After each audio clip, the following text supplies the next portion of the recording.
ربه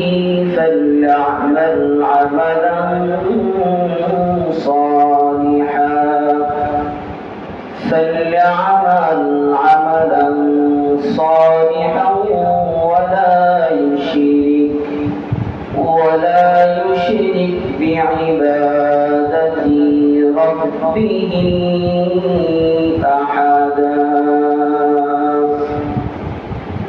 وقال سيدنا رسول الله صلى الله تعالى عليه وسلم: الكبائر لا الإشراك بالله وحقوق الوالدين وقتل النفس واليمين الغموس. وفي رواية أنس: وشهادة الزور، أو كما قال عليه الصلاة والسلام. صدق الله المولى العظيم، وصدق رسوله النبي الكريم، ونحن على ذلك لمن الشاهدين والشاكرين والذاكرين، والحمد لله رب العالمين.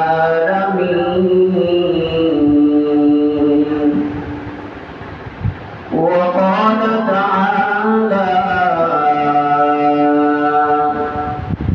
إن الله وملائكته يصلون على النبي يا أيها الذين آمنوا صلوا عليه وسلموا تسليما. اللهم صل على محمد وعلى آل محمد كما صليت على إبراهيم وعلى آل إبراهيم إنك حميد مجيد. اللهم بارك على محمد وعلى آل محمد كما باركت على إبراهيم وعلى آل إبراهيم إنك حميد مجيد. بلغ العلا بكماله، كشف الدجى بجماله، حسنت جميع خصاله. صلوا عليه وآله. محمد آتاك كفر کو مٹایا،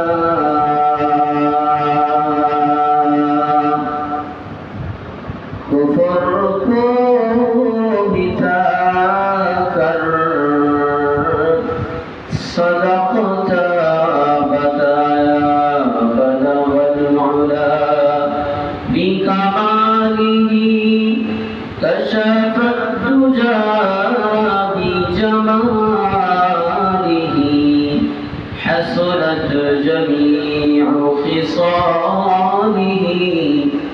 صلوا عليه وآله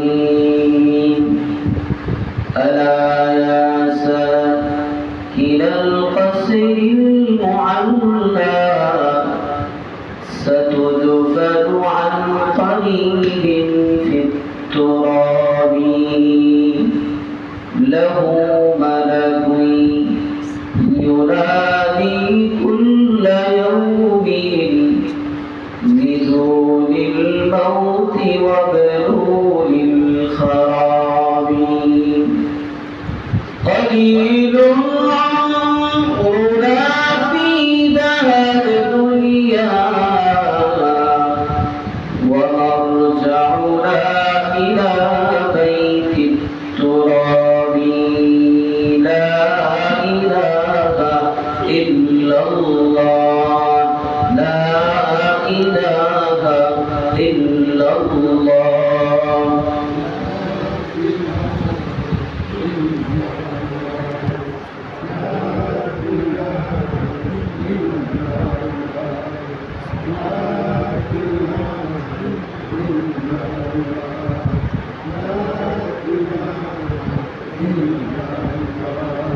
বহু দূরে মদিনা কেমনে যাব জানি না বহু দূরে মদিনা কেমনে যাব জানি না দয়াল আল্লাহ দয়া কর দয়াল আল্লাহ দয়া কর পুরাও মনের বাসনা লা ইলাহা ইল্লাল্লাহ লা ইলাহা ইল্লাল্লাহ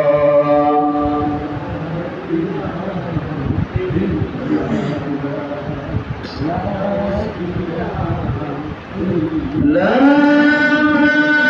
إله إلا الله محمد رسول الله صلى الله تعالى عليه وسلم سبحانك لا علم لنا إلا ما علمتنا إنك أنت العليم الحكيم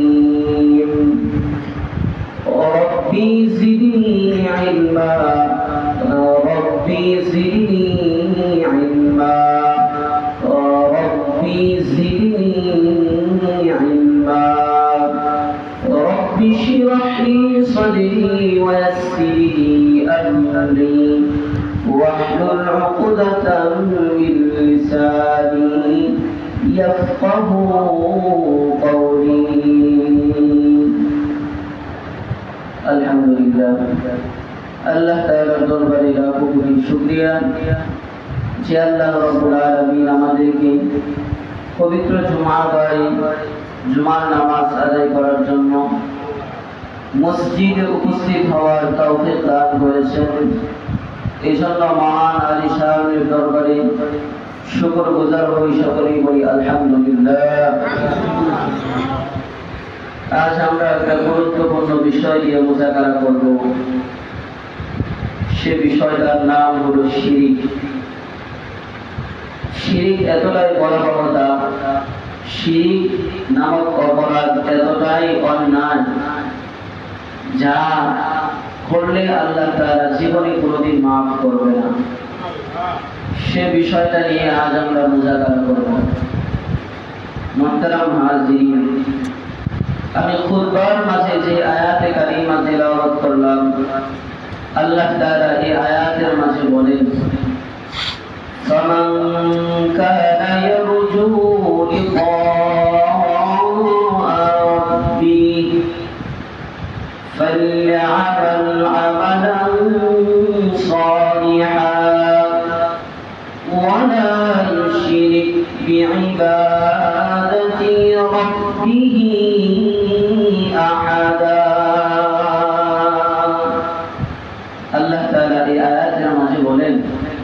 ফামান কানা ইয়ারজু লিকা রাব্বিহ, যারা তাদের রবের সাক্ষাতের আশা রাখে, যারা রবের সাক্ষাতের আশা রাখে। বলেন আমরা কি সবাই আমাদের রবের সাক্ষাতের আশা রাখি না? পরকালে আমাদের রব আমাদের সাথে সাক্ষাৎ দেয়, রবের মোলাকাত আমরা পেয়ে যাই, এটা সবার আশা আছে না নাই? আল্লাহ বলেন ফামান কানা ইয়ারজু লিকা রাব্বিহ, যারা তাদের রবের সাক্ষাতের আশা রাখে তাদের দুইটা কাজ করা লাগবে। আল্লাহ বলেন যারা দুই কাজ করবে তারা তাদের রবের সাক্ষাৎ পাবে। এক নম্বর কাজ ফালইআমাল আমালান সালিহা, তারা যেন নেক আমল করে। রবের সাক্ষাতের আশা যারা রাখে তাদের এক নম্বর কাজ হলো তারা যেন নেক আমল করে। দুই নম্বর ওয়ালা ইউশরিক বিইবাদাতি রাব্বিহি আহাদা, দুই নম্বর কাজ আল্লাহ বলেন তারা যেন তাদের রবের ইবাদতে অন্য কাউকে শরীক না করে। তাহলে রবের সাক্ষাতের যারা আশাবাদী তাদের কাজ করা লাগবে দুইটা। এক নম্বর কাজ হলো নেক আমল করা লাগবে। বন্ধুরা আমার, দুই নম্বর কাজ হলো আল্লাহর ইবাদতের মাঝে অন্য কাউকে শরীক বানানো যাবে না, অন্য কাউকে শরীক করা যাবে না। দুনিয়ার জমিনের ভিতরে আল্লাহর যে সকল বান্দা বান্দীরা শিরিক মুক্ত নেক আমল করবে, শিরিক নাই, শিরিক কর্মকাণ্ড নাই, শিরিক মুক্ত যারা নেক আমল করবে, আল্লাহ বলেন ওই সমস্ত বান্দা বান্দীরা আশা রাখতে পারে সহজেই তারা আমি আল্লাহর সাক্ষাৎ পেয়ে যাবে। তাহলে দুনিয়াতে যারা শিরিক মুক্ত নেক আমল করবে তারা আশা রাখতে পারে যে সহজেই তারা আল্লাহ তাআলার সাক্ষাৎ পাবে, আল্লাহর দিদার তারা পেয়ে যাবে। তাহলে এই আয়াতের মাঝে আল্লাহ বললেন যারা রবের আশা রাখে তারা যেন নেক আমল করে এবং ইবাদতে কাউকে যেন শরীক না করে। আমি আল্লাহর ইবাদতে অন্য কাউকে যেন অংশীদার না বানাই। মুসলমান, এই আয়াতের মাঝে আল্লাহ বললেন শিরক মুক্ত ইবাদত করা লাগবে। বন্ধুরা আমার কর্মের মাধ্যমেও শিরক করা যাবে না, আমার কথার মাধ্যমেও শিরক করা যাবে না, কর্মের দ্বারাও শিরক সংগঠিত করা যাবে না, কথার মাধ্যমেও শিরক সংগঠিত করা যাবে না। অনেক সময় বন্ধুরা আমরা অমরমর শিরক কি কথা আমরা বলি। যেমন আমি একটা ব্যবসা করি, ব্যবসা আমি অনেক সময় আমার জবান দিয়ে বলি আমার যদি ব্যবসা প্রতিষ্ঠান না থাকতো তাহলে মনে হয় আমি রিজিক পাইতাম না, আমার সংসার চলতো না। এই যে বন্ধুরা আমি যে কথাটা আমার জবান দ্বারা বললাম ব্যবসায় আমাকে রিজিক দেয়, এটা হলো শিরক। এটা কি শিরক? ব্যবসায় কোনদিন রিজিক দেয় না বন্ধুরা, রিজিক দেয় কে? আল্লাহ। মাধ্যম হলো ব্যবসা, ব্যবসার মাধ্যমে আল্লাহ আপনাকে রিজিক দেয়, রিজিক কিন্তু বন্ধুরা আমার ব্যবসায় দেয় না। এরকম ভাবে অনেক সময় আমরা বলি আমি চাকরি করি, আমার যদি চাকরিটা না থাকতো তাহলে মনে হয় আমার সংসারের অভাব যাইতো না, সংসারের রিজিকের অভাব দূর হইতো না। এই যে আমি এই কথাটা বললাম বন্ধুরা আমার এটাও শিরক হয়। আমাকে রিজিক দেয় বন্ধুরা আমার আল্লাহ, এই আল্লাহ তাআলা আমাকে চাকরির মাধ্যমে আমার রিজিকের ব্যবস্থা করে দেন, কিন্তু সরাসরি চাকরি আমাকে রিজিক দেয়। এরকম বন্ধুরা অনেক সময় আমরা বলি আমি বিপদের সম্মুখীন হইলাম, আমার যদি ক্ষমতা না থাকতো, আমার যদি টাকা পয়সা না থাকতো তাহলে মনে হয় এই বিপদ থেকে আমি উদ্ধার হইতে পারতাম না, এই বিপদ থেকে আমি রক্ষা পাইতাম না। এই যে আমি বলি টাকার বলে আমি বিপদ থেকে রক্ষা পাইলাম, আমার ক্ষমতার বলে আমি বিপদ থেকে রক্ষা পাইলাম, বন্ধুরা আমার এই কথাটাও বলা শিরক হয়, এটা শিরক। আমি যখন বিপদে পড়ি আমাকে বিপদ থেকে উদ্ধার করেন কে? আল্লাহ। আল্লাহ বলেন ওয়াইদা আসাবাহুম মুসিবা, বান্দা যখন কোন মুসিবতের ভিতরে পতিত হয়, বান্দা যখন কোন মুসিবতের ভিতরে পড়ে আমি আল্লাহ বান্দাকে সেই মুসিবত থেকে উদ্ধার করি, আল্লাহ সেই মুসিবত থেকে বান্দাকে উদ্ধার করে। এরকম ভাবে বন্ধুরা আমার আমি যখন অসুস্থ হই আমাকে সুস্থ করেন কে? আল্লাহ। অনেক সময় আমরা বলি অমুক কবিরাজের কাছে যদি না যাইতাম, অমুক ঔষধ যদি আমি সেবন না করতাম, তাহলে মনে হয় আমি এই অসুস্থতা থেকে আমি মুক্তি পাইতাম না, এই অসুস্থতা থেকে আমি সুস্থ হইতে পারতাম না।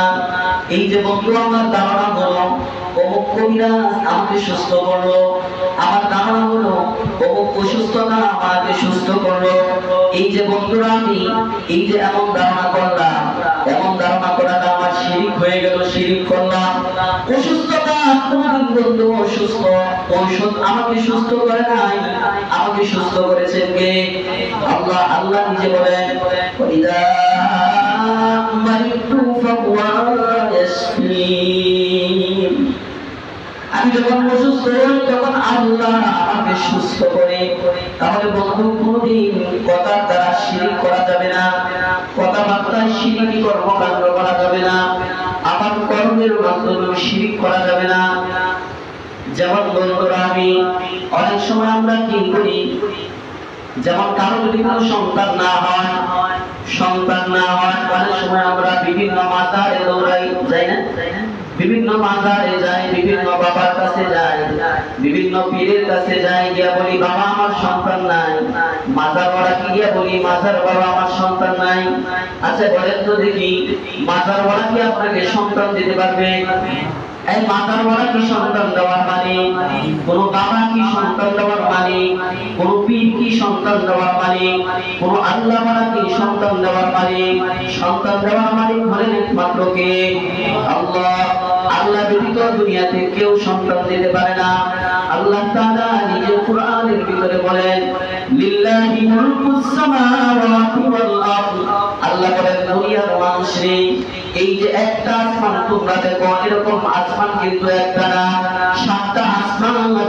যে জমিনে মানুষে তোমরা বসবাস করো এরকম জমিন একটা না, সাতটা জমিন, সাত তরফ আসমান এবং সাত তরফ জমিনের আধিপত্য হলো আমি আল্লাহ।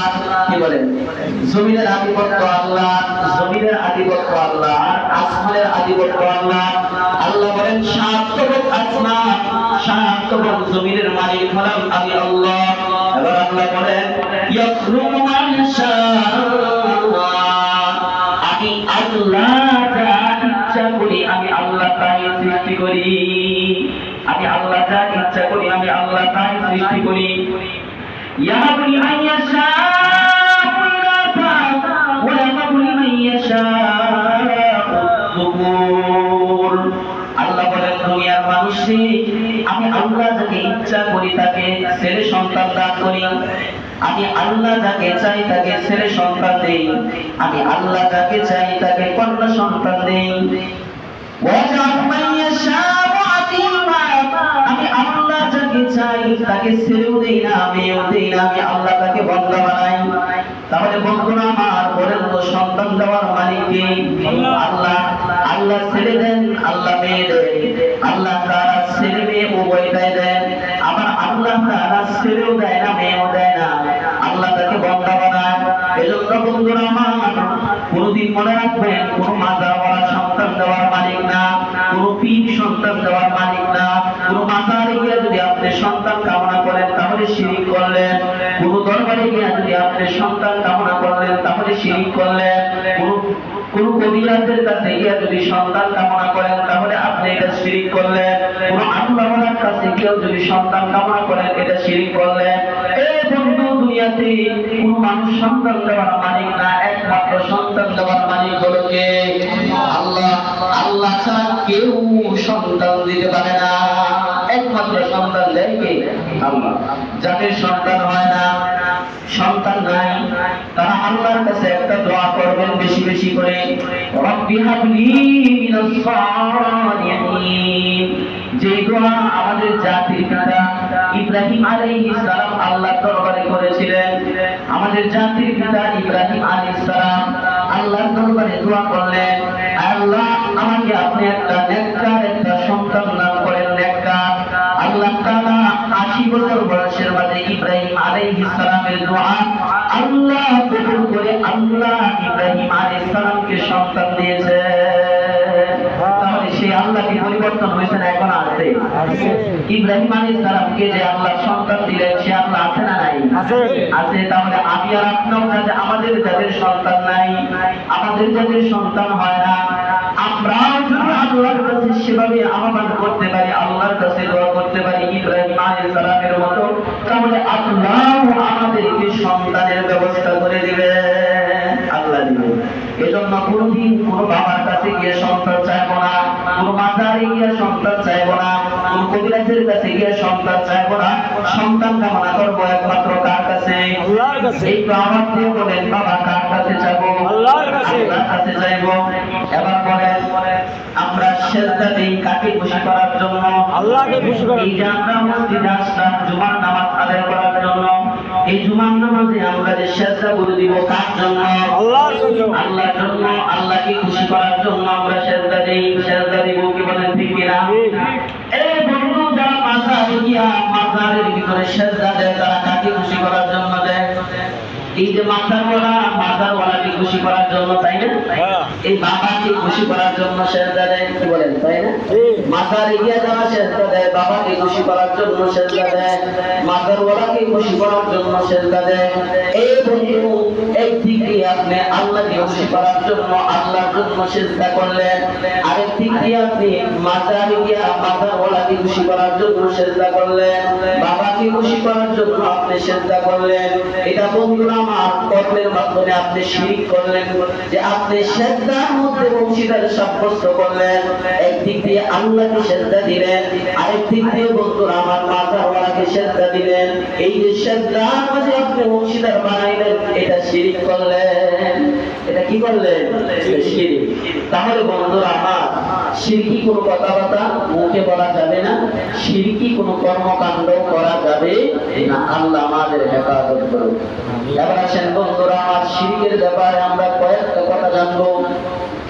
এক নাম্বার, শিরক হলো সবচেয়ে বড় জুলুম। যারা শিরক করে তারা সবচেয়ে বড় জুলুম করে। শিরক সবচেয়ে বড় জুলুম। আল্লাহ তাআলা কোরআনের ভিতরে বলেন, وَإِذْ قَالَ الرَّحْمَنُ لِابْنِهِ وَهُوَ يَعْظُهُ يَا بُنَيَّ لَا تُشْرِكْ بِاللَّهِ إِنَّ الشِّرْكَ لَظُلْمٌ عَظِيمٌ। সবাই লুকমান হাকিমের নাম শুনেন নাই? কি শুনেন নাই? লুকমান হাকিমের নাম শুনেন নাই? লুকমান হাকিম বন্ধুরা আমার আল্লাহর একজন ওলি ছিলেন, আল্লাহর এত একজন প্রিয় বান্দা ছিলেন লুকমান হাকিম। বন্ধুরা আমার কোন সাহাবীর নাম কোরআনের ভিতরে নাই, আবু বকরের নাম কোরআনে নাই, ওমরের নাম কোরআনে নাই, আলীর নাম কোরআনের ভিতরে নাই, উসমানের নাম কোরআনের ভিতরে নাই। কিন্তু লুকমান বন্ধুরা আমার একজন আল্লাহর ওলি, ওনার নাম আল্লাহ তাআলা কোরআনের ভিতরে দিয়েছেন। বন্ধুরা শুধু তাই না, ওই লুকমানের নামে আল্লাহ তাআলা কোরআনের ভিতরে লম্বা একটা সূরা নাযিল করেছেন। লুকমান হাকিম আল্লাহর এতটাই প্রিয় একজন বান্দা ছিলেন। বন্ধুরা আমার এই লুকমান হাকিম ধনী কোনো ব্যক্তি ছিলেন না, একেবারে দরিদ্র ব্যক্তি ছিলেন, দরিদ্র গরিব ব্যক্তি, দরিদ্র ব্যক্তি ছিলেন। কিন্তু বন্ধুরা লুকমান হাকিম তার সন্তানকে 10টা বিষয়ের ওসিয়ত করেছেন, 10টা বিষয়ের আদেশ করেছেন। এই 10টা বিষয় আল্লাহর কাছে বন্ধুরা আমার এত পছন্দের লাগছে, আল্লাহর কাছে এত পছন্দের হয়েছে, আল্লাহ তাআলা ওই 10টা ওসিয়তকে কোরআনের ভিতরে আল্লাহ তাআলা তুলে ধরেছে। এবং এই 10টা বিষয়কে আল্লাহ তাআলা তুলে ধরে আল্লাহ তাআলা বলে দিলেন, কিয়ামত পর্যন্ত যত মানুষ দুনিয়াতে আসবে সবাই তার সন্তানদেরকে 10টা নসিহত করবে, সবাই সন্তানদেরকে 10টা নসিহত করবে। লুকমান হাকিম বললেন, তার সন্তানকে ডাক দিয়া কয়, হে আমার আদরের সন্তান, লা তুশরিক বিল্লাহ, তুমি আল্লাহর সাথে শিরক করবা না, কর্মের দ্বারাও শিরক করবা না, কথার দ্বারাও শিরক করবা না, আল্লাহর সাথে শিরক করবা না। কেন? ইন্নাশ শিরকা লাযুলমুন আযীম। এটা আমার সন্তান, শিরক হলো সবচেয়ে বড় জুলুম। শিরিক হলো সবচাইতে বড় জুলুম। এর চেয়ে বড় জুলুম, এর চেয়ে বড় অন্যায় আর কিছু নাই শিরিকের চেয়ে। এজন্য লুকমান হাকিম সন্তানকে বললেন, সন্তান রে তুমি শিরিক করবা না। 2 নাম্বার বন্ধুরা আমার, শিরিকের 2 নাম্বার বড় শিরিক যারা করে তাদের জন্য আল্লাহর তৈরি জান্নাত হারাম হয়ে যায়। শিরিক করলে আল্লাহর জান্নাত হারাম। আল্লাহ তাআলা কোরআনের ভিতরে বললেন, ইন্নাহু মান ইউশরিক বিল্লাহ ফাকাদ হারামাল্লাহু আলাইহিল জান্নাহ ওয়া মাওয়াহুন নার ওয়া মা লিয-যালিমিনা মিন আনসার। আল্লাহ বলেন, ইন্নাহু মান ইউশরিক বিল্লাহ, যারা আল্লাহর সাথে শিরিক করলো, ফাকাদ হারামাল্লাহু আলাইহিল জান্নাহ, আল্লাহ তাআলা তার জন্য জান্নাতকে আল্লাহ হারাম করে দিল। যে ব্যক্তি শিরিক করলো তার জন্য আল্লাহর তৈরি জান্নাত হারাম হয়ে গেল। আল্লাহ বলেন, ওয়া মাওয়াহুন নার, তার ঠিকানা হয়ে গেল জাহান্নাম। ওয়া মা লিয-যালিমিনা মিন আনসার। আল্লাহ বলেন, যারা জালেমদের জন্য কোনো সাহায্যকারী নাই। তাহলে শিরিকের 2 নাম্বার কথা আমরা জানলাম, শিরিক যারা করলো তারা জান্নাতকে হারাম করে নিল, মানে তারা জান্নাতে প্রবেশ করতে পারবে না। 2 নাম্বার বন্ধুরা আমার, যারা শিরিক করে তাদের জীবনের সমস্ত নেক আমল বরবাদ হয়ে যায়। শিরিক যারা করে, শিরিক করে এদিকে নেক আমল করে, এই শিরিক করার কারণে সমস্ত নেক আমল কি হয়ে যায়? বরবাদ হয়ে যায়, নষ্ট হয়ে যায়। দলিল আল্লাহ বলেন, وَلَقَدْ أُوحِيَ إِلَيْكَ وَإِلَى الَّذِينَ مِن قَبْلِكَ لَئِنْ أَشْرَكْتَ لَيَحْبَطَنَّ عَمَلُكَ وَلَتَكُونَنَّ مِنَ الْخَاسِرِينَ। আল্লাহ বলেন, লাকাদ উহিয়া ইলাইকা, আল্লাহ নবী বলেন, নিশ্চয়ই আমার নিকট এবং আমার পূর্ববর্তীদের নিকট এই নির্দেশ দেওয়া হয়েছে যে লাইন আশরাকতা লায়াহবাতান্না আমালু। নবী গো, আমাদের নবীকে আল্লাহ বলেন, নবী আপনি যদি শিরিক করেন, নবীকে বলেন লাইন আশরাকতা, যদি আপনি শিরিক করেন, লায়াহবাতান্না আমালু, আমি আল্লাহ আপনার জীবনের সমস্ত আমলগুলো আমি আল্লাহ নষ্ট করে দিব। নবীকে বলেন, দেখেন নবী, আমাদের নবীকে আল্লাহ বললেন, আপনি যদি শিরিক করেন, আপনি আপনার সমস্ত নেক আমল আমি আল্লাহ নষ্ট করে দিব, বরবাদ করে দিব। ওয়ালা তাকুনান্না মিনাল খাসিরিন। নবীকে বলেন, আপনি যদি শিরিক করেন আপনার সমস্ত নেক আমলগুলো বরবাদ হয়ে যাবে এবং আমি আল্লাহ আপনাকে ক্ষতিগ্রস্তদের অন্তর্ভুক্ত করে দিব। আপনি ক্ষতিগ্রস্ত হয়ে যাবেন। দেখেন, যে জায়গার ভিতরে নবী শিরিক করলে নবীর সমস্ত আমল বরবাদ হয়ে যায়, সেই জায়গায় যদি আমরা শিরিক করি আমাদের নেক আমল কি থাকবে? ঠিক থাকবে? বলেন ঠিক থাকবে? আমাদের নেক আমল করা বন্ধুরা আমার বরবাদ হয়ে যাবে। তাহলে শিরিকের 3 নাম্বার ভয়াবহতা জানলাম, শিরিক করলে সমস্ত নেক আমল নষ্ট হয়ে যায়, বরবাদ হয়ে যায়। শিরিকের 4 নাম্বার ভয়াবহতা বন্ধুরা আমার, আল্লাহ তাআলা শিরিকের অপরাধ কোনদিন ক্ষমা করবেন না। শিরিকের অপরাধ আল্লাহ কোনদিন ক্ষমা করবেন না। আল্লাহ তাআলা বলেন, ইন্নাল্লাহা লা ইয়াগফিরু আন ইউশরাকা বিহি ওয়া ইয়াগফিরু মা দুনা যালিকা লিমান ইয়াশা ওয়া মান ইউশরিক বিল্লাহ ফাকাদ ইফতারা ইসমান আযীমা। আল্লাহ বলেন, দুনিয়ার মানুষ, ইন্নাল্লাহা লা ইয়াগফিরু আন ইউশরাকা বিহি, নিশ্চয়ই আল্লাহ তাআলা শিরকি অপরাধ আল্লাহ কোনদিন ক্ষমা করবেন না। ওয়া ইয়াগফিরু লিমান ইয়াশা, আল্লাহ বলেন শিরকি অন্যায় ব্যতীত তার নিম্ন পর্যায়ের যে অন্যায়গুলো আছে আল্লাহ তাআলা যাকে ইচ্ছা তাকে ক্ষমা করে দিবেন, তাকে মাফ করে দিবেন। কিন্তু শিরক যারা করবে তাদেরকে কোনদিন আল্লাহ মাফ করবে না। আল্লাহ বলেন, ومن يشرك بالله فقد افترى ইসমান আযীমা। দুনিয়াতে যারা আল্লাহর সাথে শিরিক করে, আল্লাহর ইবাদতের সাথে শিরিক করে, কর্মকাণ্ডের মাধ্যমে শিরিক করে, কথার মাধ্যমে শিরিক করে, আল্লাহ বলেন ফাকাদ ইফতারা ইসমান আযীমা। ওই মানুষগুলো মহা অন্যায়, মহা গুনাহের সাথে জড়িত হয়ে আল্লাহর উপর তারা মিথ্যা রচনা করে। নাউজুবিল্লাহ। শিরিক যারা করে তারা মিথ্যা রচনা করে, আল্লাহ বলে দিলেন। শিরিকের 5 নাম্বার ভয়াবহতা, শিরিক হলো সবচেয়ে বড় অপরাধ। শিরিক সবচেয়ে বড় অপরাধ। রাসূলের একজন সাহাবী যার নাম হলেন আব্দুল্লাহ ইবনে আব্বাস রাদিয়াল্লাহু তাআলা আনহু, হযরত আব্দুল্লাহ ইবনে আব্বাস তিনি বর্ণনা করে বলেন, সাআলতু নবিয়্যা সাল্লাল্লাহু তাআলা আলাইহি ওয়াসাল্লাম। আব্দুল্লাহ ইবনে আব্বাস বলেন, আমি আল্লাহ